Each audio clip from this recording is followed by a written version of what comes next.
Allah şəhidimizə rəhmət eləsin, məkanı cənnət olsun. Allah səbrinizi versin, belə bir qəhrəman böyüdürsünüz, başa çatdırırsınız. Hansı ki, bugünkü gün bax, bu qəhrəmanlarımızın səbəbinə, bu bizim xalqımız, millətimiz azad yaşayırlar.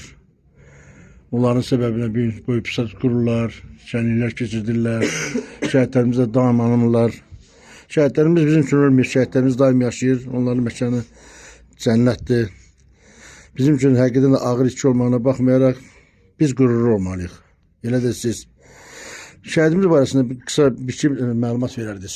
Onu necə böyütdüyünüz barədə, hansı məktəb qurmağı barəsində, əskəri dövründə olan xidmətləri barəsində.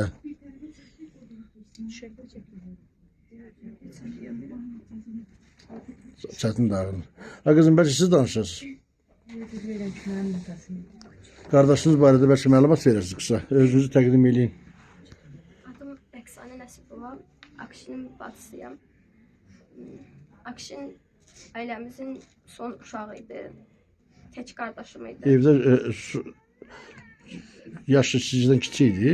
Bəli, yaşı bizdən kiçik idi. Akşin əvvəlcə orta məktəbi tam orta məktəbini oxudu.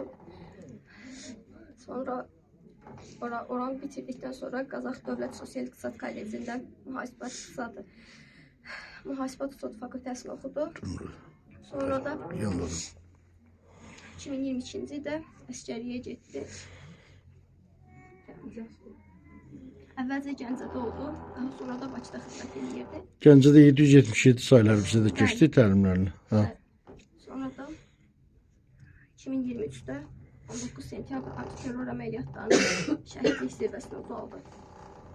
Allah rəhmət eləsin. Allah səbrinizi versin. Düzdür, ağırdır. Hamımızın üçün həqiqətən də ağırdır biz şəhid valideynləri üçün.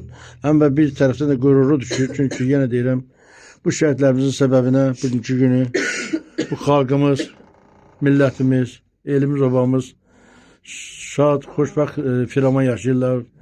Başqa dövlətlərdə bildiyiniz ki, müharibələr gedir, bir dəqiqə qarşılıq hər yerdə, bir də bizim Respublikada suverenlikdir, hal-hazırda heç bir müharibə yoxdur. Məhz bizim bu şəhidlərimizin səbəbinə, məhz bizim bu qəhrəmanlarımızın səbəbinədir. Allah bir daha şəhidlərimizə rəhmət eləsin, məkanları cənnət olsun. Allah əllərimizə, qazilərimizə şəfa versin, bugünkü gün bizi qoruyan hərbiçilərimizə uzun ömür, can sağlığı və inşallah sağ-salamat xidmətlərin başa vurub ailə üzvlərinə qoşmağa arzu edirəm. Allah səbrinizi versin bir daha.